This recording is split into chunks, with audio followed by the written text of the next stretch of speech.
Chapter 17. Dr. Seward's Diary. Continued. When we arrived at the Berkeley Hotel, Van Helsing found a telegram waiting for him. Am coming up by train. Jonathan at Whitby. Important news. Mina Harker. The professor was delighted. Ah, that wonderful Madam Mina, he said. Pearl among women. She arrive, but I cannot stay. She must go to your house, friend John. You must meet her at the station. Telegraph her en route, so that she may be prepared. When the wire was dispatched, he had a cup of tea. Over it he told me of a diary kept by Jonathan Harker when abroad, and gave me a typewritten copy of it, as also of Mrs. Harker's diary at Whitby. Take these, he said, and study them well. When I have returned, you will be master of all the facts, and we can then better enter on our inquisition. Keep them safe, for there is in them much of treasure. You will need all your faith, even you who have had such an experience as that of today. What is here told? He laid his hand heavily and gravely on the packet of papers as he spoke. May be the beginning of the end to you and me and many other, or it may sound the knell of the undead who walk the earth. Read it, I pray you, with the open mind. And if you can add in any way to the story here told, do so, for it is all important. You have kept a diary of all these so strange things, is it not so? Yes? Then we shall go through all these together, when that we meet. He then made ready for his departure, and shortly drove off to Liverpool Street. I took my way to Paddington, where I arrived about 15 minutes before the train came in. The crowd melted away after the bustling fashion common to arrival platforms, and I was beginning to feel uneasy, lest I might miss my guest, when a sweet-faced, dainty-looking girl stepped up to me and, after a quick glance, said, "Dr. Seward, is it not?" "And you are Mrs. Harker," I answered at once, whereupon she held out her hand. "I knew you from the description of poor dear Lucy, but—" She stopped suddenly, and a quick blush overspread her face. The blush that rose to my own cheeks somehow set us both at ease, for it was a tacit answer to her own. I got her luggage, which included a typewriter, and we took the Underground to Fenchurch Street, after I had sent a wire to my housekeeper to have a sitting room and bedroom prepared at once for Mrs. Harker. In due time we arrived. She knew, of course, that the place was a lunatic asylum, but I could see that she was unable to repress a slight shudder as we entered. She told me that, if she might, she would come presently to my study, as she had much to say. So here I am finishing my entry in my phonograph diary whilst I await her.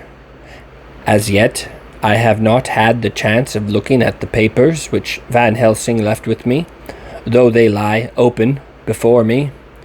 I must get her interested in something, so that I may have an opportunity of reading them. She does not know how precious time is, or what a task we have in hand. I must be careful not to frighten her. Here she is.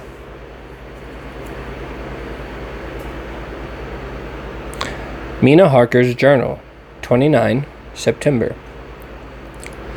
After I had tidied myself, I went down to Dr. Seward's study. At the door I paused a moment, for I thought I heard him talking with someone. As, however, he had pressed me to be quick, I knocked at the door, and on his calling out, "Come in," I entered. To my intense surprise, there was no one with him. He was quite alone, and on the table opposite him was what I knew at once from the description to be a phonograph. I had never seen one and was much interested.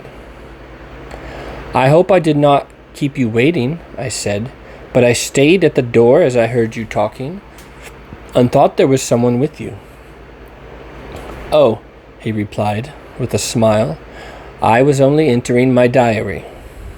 "Your diary?" I asked him in surprise. "Yes," he answered, "I keep it in this," and as he spoke he laid his hand on the phonograph. I felt quite excited over it, and blurted out, "Why, this beats even shorthand. May I hear it say something?" "Certainly," he replied with alacrity, and stood up to put it in train for speaking.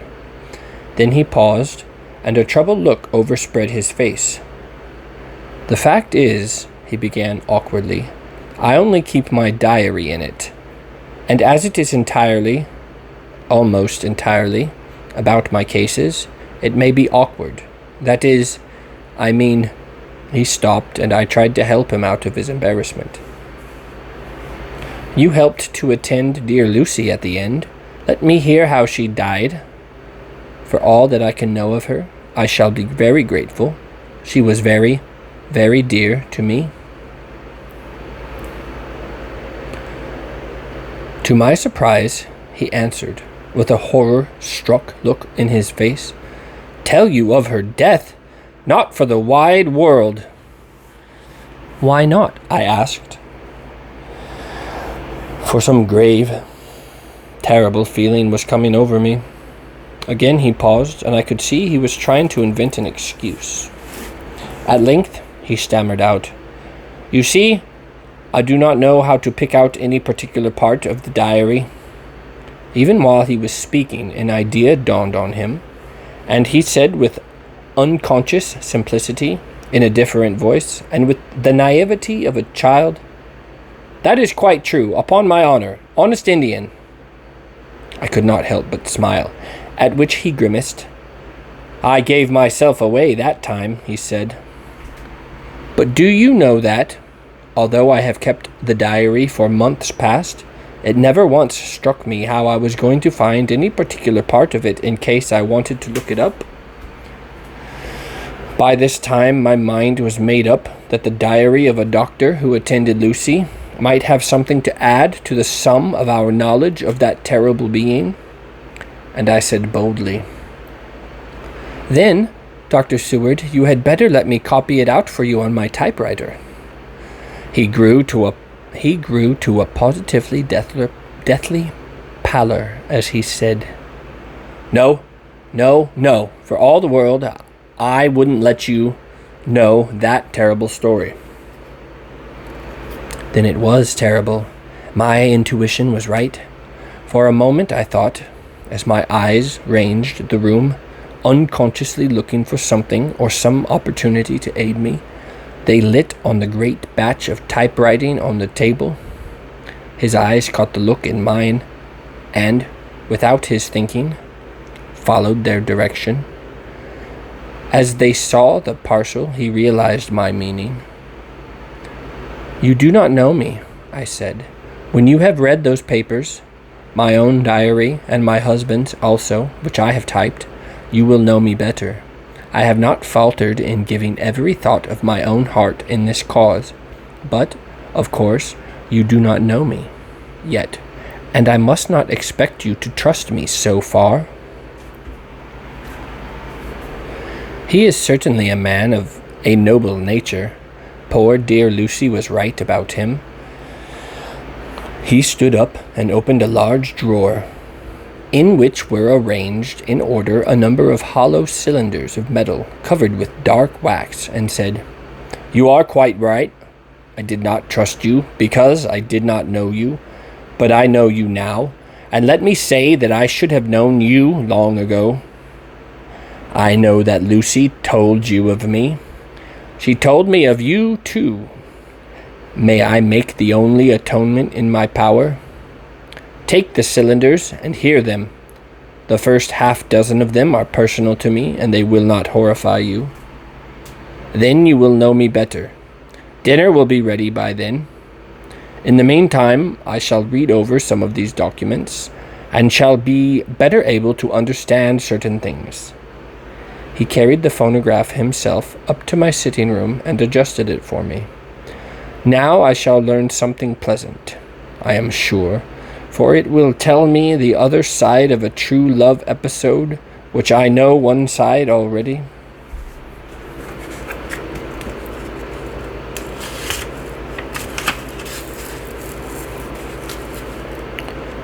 Dr. Seward's diary, 29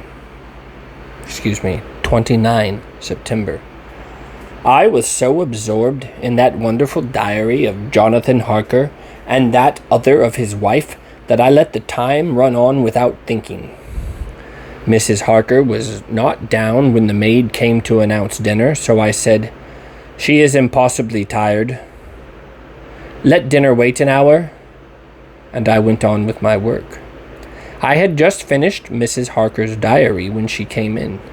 She looked sweetly pretty, but very sad, and her eyes were flushed with crying. This somehow moved me much. Of late, I have had cause for tears, God knows, but the relief of them was denied me, and now the sight of those sweet eyes, brightened with recent tears, went straight to my heart. So I said, as gently as I could, "I greatly fear I have distressed you." "Oh, no, not distressed me," she replied, "but I have been more touched than I can say by your grief. That is a wonderful machine, but it is cruelly true. It told me, in its very tones, the anguish of your heart. It was like a soul crying out to Almighty God. No one must hear them spoken ever again. See, I have tried to be useful. I have copied out the words on my typewriter, and none other need now hear your heart beat as I did. No one need ever know, shall ever know," I said in a low voice. She laid her hand on mine and said very gravely, "Ah, but they must." "Must? But why?" I asked. "Because it is part of the terrible story, a part of poor dear Lucy's death and all that led to it. Because in the struggle which we have before us to rid the earth of this terrible monster, we must have all the knowledge and all the help which we can get. I think that the cylinders which you have gave me contained more than you intended me to know. But I can see that there are in your record many lights to this dark mystery. You will let me help, will you not? I know all up to a certain point, and I see already, though your diary only took me to 7 September, how poor Lucy was beset, and how her terrible doom was being wrought out. Jonathan and I have been working day and night since Professor Van Helsing saw us. He is gone to Whitby to get more information, and he will be here tomorrow to help us. We need have no secrets amongst us. Working together and with absolute trust, we can surely be stronger than if some of us were in the dark." She looked at me so appealingly, and at the same time manifested such courage and resolution in her bearing, that I gave in at once to her wishes. "You shall," I said, "do as you like in the matter. God forgive me if I do wrong. There are terrible things yet to learn of, but if you have so far traveled on the road to poor Lucy's death, you will not be content, I know, to remain in the dark. Nay, the end, the very end, may give you a gleam of peace. Come, there is dinner. We must keep one another strong for what is before us. We have a cruel and dreadful task. When you have eaten, you shall learn the rest, and I will answer any questions you ask. If there be anything which you do not understand, though it was apparent to us who were present."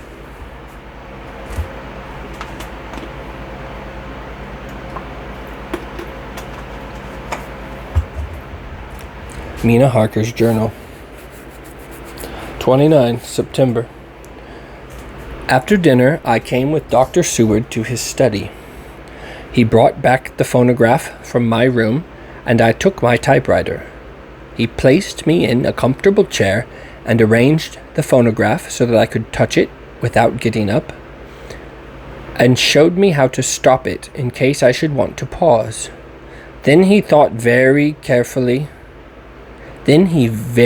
thoughtfully took a chair with his back to me so that I might be as free as possible, and began to read. I put the forked metal to my ears and listened. When the terrible story of Lucy's death and all that followed was done, I lay back in my chair, powerless. Fortunately, I am not of a fainting disposition. When Dr. Seward saw me, he jumped up with a horrified exclamation, and hurriedly taking a case bottle from the cupboard, he gave me some brandy, which in a few minutes somewhat restored me. My brain was all in a whirl, and only that there came through all the multitude of horrors the lady ray of light that my dear Lucy was at last at peace. I do not think I could have borne it without making a scene. It is all so wild and mysterious and strange that if I had not known Jonathan's experience in Transylvania, I could not have believed. As it was, I didn't know what to believe, and so got out of my difficulty by attending to something else. I took the cover off of my typewriter and said to Dr. Seward, "Let me write this all out now. We must be ready for Dr. Van Helsing when he comes. I have sent a telegram to Jonathan to come on here when he arrives in London from Whitby. In this matter, dates are everything, and I think if we get all our material ready and have every item put in chronological order, we shall have done much. You tell me that Lord Godalming and Mr. Morris are coming too. Let us be able to tell them when they come." He accordingly set the phonograph at a slow pace, and I began to typewrite from the beginning of the 7th cylinder. I used manifold, and so took 3 copies of the diary, just as I had done with all the rest. It was late when I got through, but Dr. Seward went about his work of going round of the patients. When he had finished, he came back and sat near me, reading, so that I did not feel too lonely whilst I worked. How good and thoughtful he is! The world seems full of good men, even if there are monsters in it. Before I left him, I remembered what Jonathan put in his diary of the professor's perturbation at reading something in an evening paper at the station in Exeter. So, seeing that Dr. Seward keeps his newspapers, I borrowed the files of the Westminster Gazette and the Pall Mall Gazette and took them to my room. I remember how much the Daily Graph and the Whitby Gazette, of which I had made cuttings, helped us to understand the terrible events at Whitby when Count Dracula landed. So I shall look through the evening papers since then, and perhaps I shall get some new light. I am not sleepy, and the work will help to keep me quiet.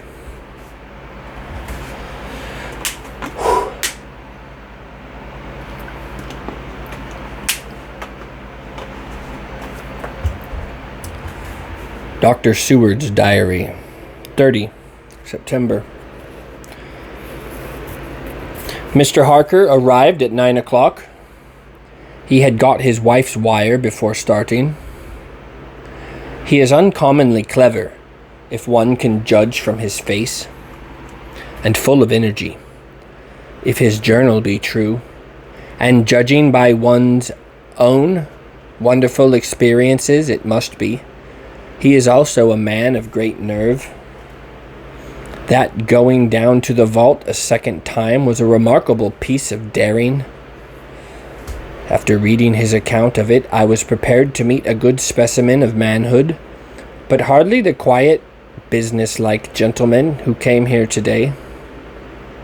Later, after lunch, Harker and his wife went back to their own room, and as I passed a while ago, I heard the click of the typewriter. They are hard at it. Mrs. Harker says that they are knitting together in chronological order every scrap of evidence they have. Harker has got the letters between the consignee of the boxes at Whitby and the carriers in London who took charge of them. He is now reading his wife's transcript of my diary. I wonder what they make out of it. Here he is. Strange that it never struck me that the very next house might be the Count's hiding place. Goodness knows that we had enough clues from the conduct of the patient Renfield. The bundle of letters relating to the purchase of the house were with the transcript. Oh, if we had only them earlier, we might have saved poor Lucy. Stop. That way madness lies. Harker has gone back and is again collating his material. He says that by dinner time they will be able to show a whole connected narrative. He thinks that in the meantime I should see Renfield, as hitherto he has been a sort of index to the coming and going of the Count. I hardly see this yet, but when I get at the dates, I suppose I shall. What a good thing that Mrs. Harker put my cylinders into type. We never could have found the dates otherwise.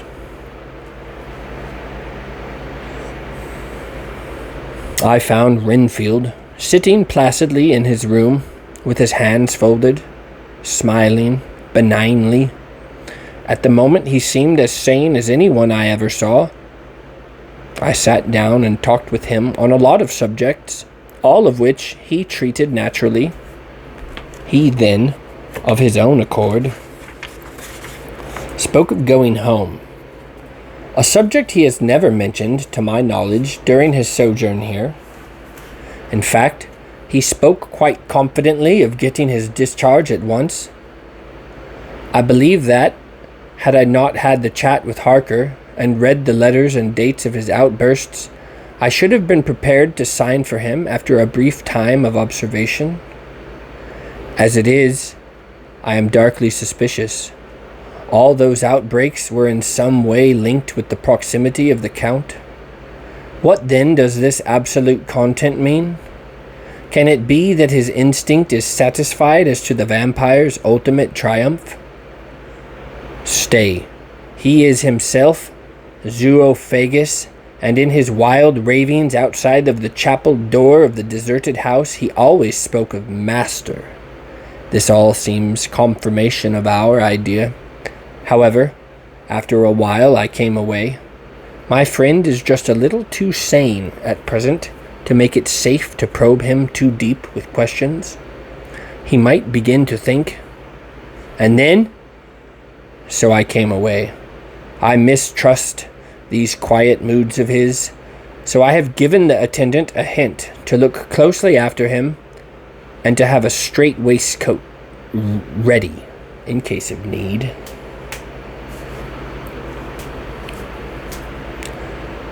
Jonathan Harker's Journal, 29 September, in train to London.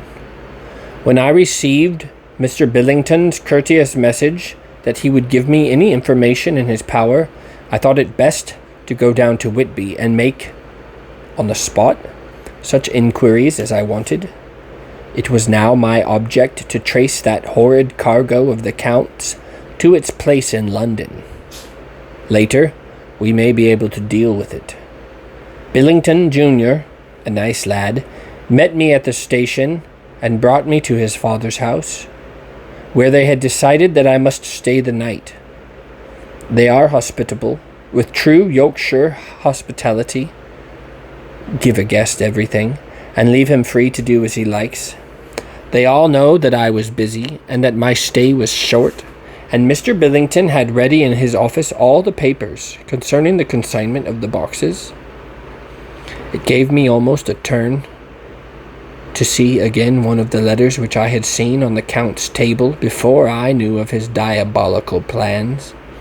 Everything had been carefully thought out, and done systematically and with precision. He seemed to have prepared for every obstacle which might be placed by accident in the way of his intentions being carried out.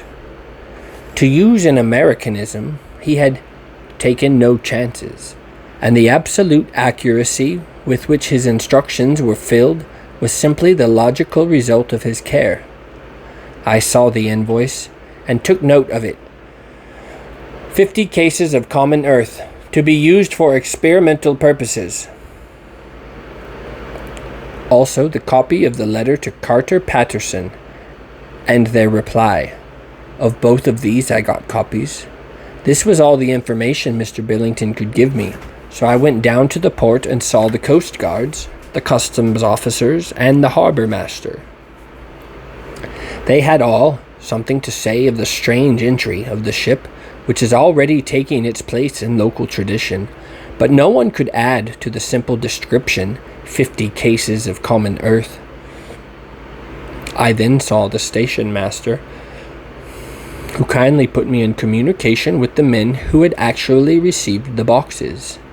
Their tally was exact with the list, and they had nothing to add except that the boxes were main and mortal heavy, and that shifting them was dry work.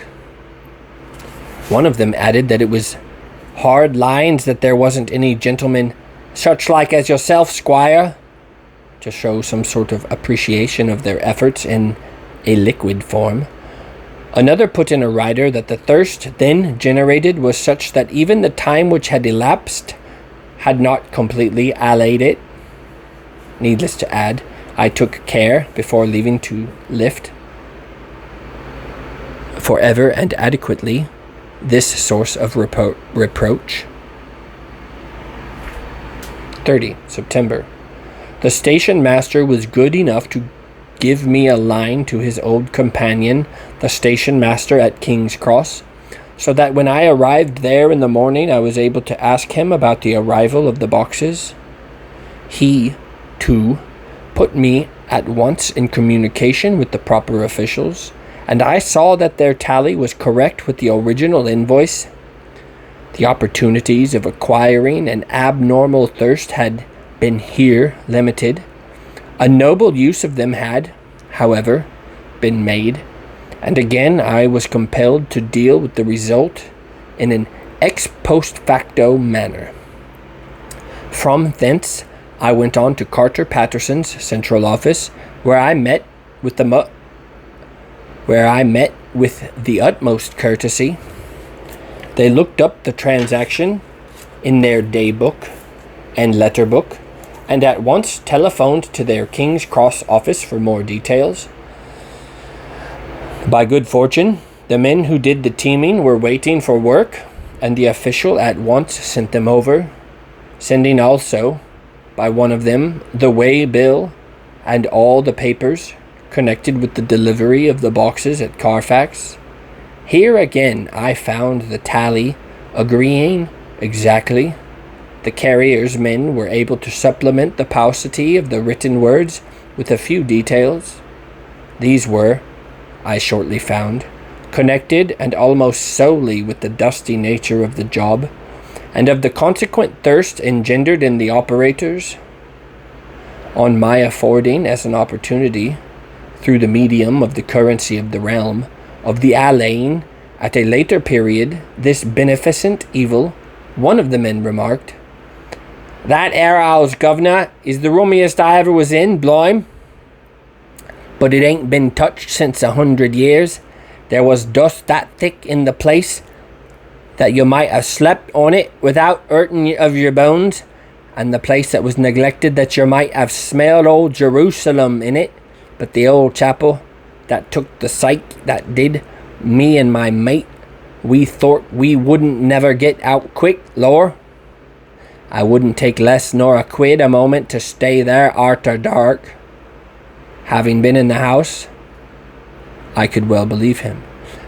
But if he knew what I know, he would, I think, have raised his terms.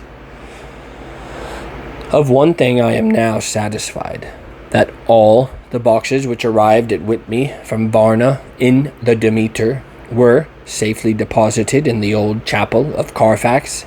There should be 50 of them there, unless any of them have been since removed, as from Dr. Seward's diary, I fear. I shall try to see the carter who took away the boxes from Carfax when Renfield attacked them. By following up this clue, we may learn a good deal. Later, Mina and I have worked all day, and we have put all the papers in order.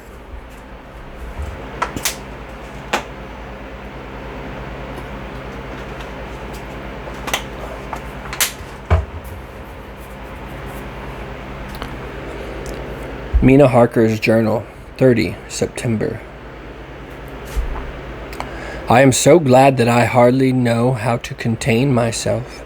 It is, I suppose, the reaction from the haunting fear which I have had, that this terrible affair and the reopening of his old wound might act detrimentally on Jonathan.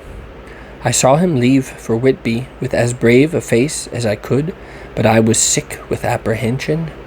The effort has, however, done him good.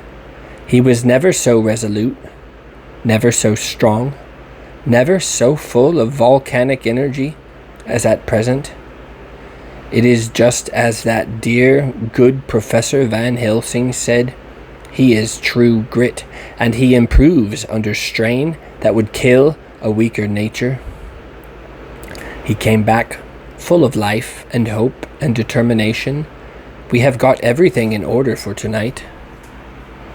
I feel myself quite wild with excitement. I suppose one ought to pity anything so hunted as the Count. That is just it. This thing is not human, not even beast.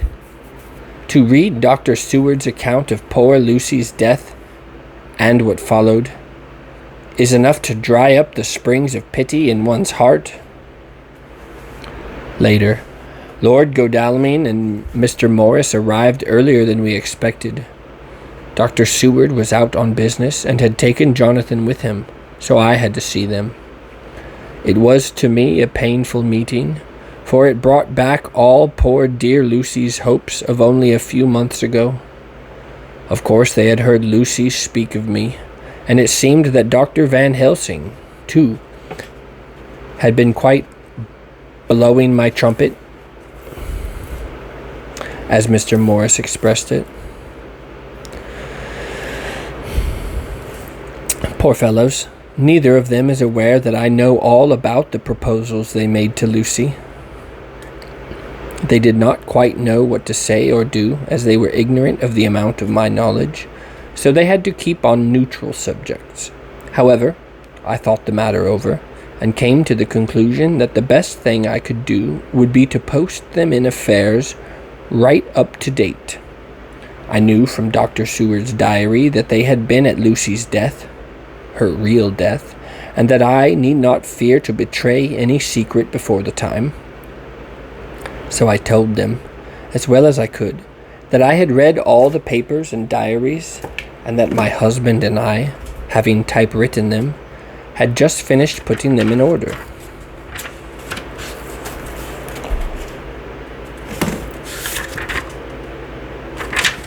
I gave them each a copy to read in the library. When Lord Godalming got his and turned it over, "It does make a pretty good pile," he said. "Did you write all this, Miss Harker?" I nodded, and he went on. "I don't quite see the drift of it, but you people are all so good and kind, and have been working so earnestly and energetically, that all I can do is accept your ideas blindfold and try to help you. I have had one lesson already in accepting facts that should make a man humble to the last hour of his life. Besides, I know you loved my poor Lucy." Here he turned away and covered his face with his hands. I could hear the tears in his voice. Mr. Morris, with instinctive delicacy, just laid a hand for a moment on his shoulder and then walked quietly out of the room. I suppose there is something in a woman's nature that makes a man free to break down before her and express his feelings on the tender or emotional side without feeling it derogatory to his manhood. For when Lord Godalming found himself alone with me, he sat down on the sofa and gave way utterly and openly. I sat down beside him and took his hand. I hope he didn't think it forward of me, and that if he ever thinks of it afterward, he will never have such a thought. There I wrong him. I know he never will. He is too true a gentleman. I said to him, for I could see that his heart was breaking, I loved dear Lucy, and I know what she was to you, and what you were to her. She and I were like sisters, and now she is gone. Will you not let me be like a sister to you in your trouble? I know what sorrows you have had, though I cannot measure the depth of them. If sympathy and pity can help you in your affliction, won't you let me be of some little service for Lucy's sake? In an instant, the poor dear fellow was overwhelmed with grief. It seemed to me that all that he had been of late suffering in silence found a vent at once. He grew quite hysterical, and raising his open hands, beat his palms together in a perfect agony of grief. He stood up, and then he sat down again, and the tears rained down his cheeks. I felt an infinite pity for him, and opened my arms unthinkingly. With a sob, he laid his head on my shoulder and cried like a wearied child, whilst he shook with emotion. We women have something of the mother in us that makes us rise above smaller matters when the mother spirit is invoked. I felt this big, sorrowing man's head resting on me, as though it were that of the baby that some day may lie on my bosom, and I stroked his hair as though he were my own child. I never thought at the time how strange it all was. After this little bit, his sobs ceased, and he raised himself with an apology, though he made no disguise of his emotion. He told me that for days and nights past, weary days and sleepless nights, he had been unable to speak with anyone, as a man must speak in his time of sorrow. There was no woman whose sympathy could be given to him, or with whom, owing to the terrible circumstances with which his sorrow was surrounded, he could speak freely.